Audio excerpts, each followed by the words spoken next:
За да растат платите, мора да расте и продуктивност. Бизнисмените контра власта, која најави административно покачување на минималецот на 13.000 динари. Странските инвеститори велат дека за ваков чекор е потребно време за прилагодување и планирање.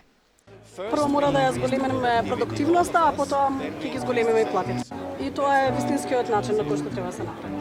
Продуктивноста се зголемува од ден на ден, значи се е во главата, така што она што треба да сватиме е дека ако работиме напорно ќе добиеме повеќе. Она што треба да внимаваме е секако дека зголемувањето на платата треба да биде најава оваа за наредната година се со цел за да може да го вклучиме во буџетите на компаниите.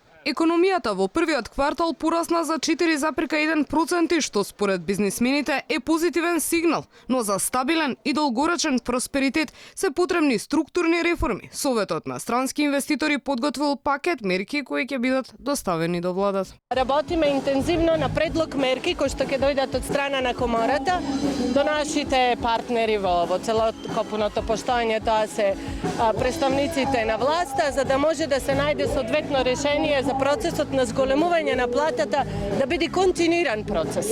И градижниот сектор со низа барања до власта за поттикнување на секторот. Тие сакаат да се формира меѓуресорно тело во кое ќе учествуваат представници на градижната комора, владата и општините, што ќе гарантира и резултира со побрзо придвижување.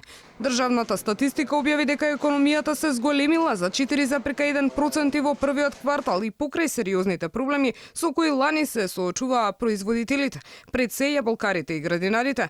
Најголем раст е измерен во секторот земјоделство од 13,6%. Следат градежништвото со 7%, кое претходната година имаше катастрофални резултати. Трговијата со 6,6%, преработувачката индустрија со 3,5%, рударството со 3,4%.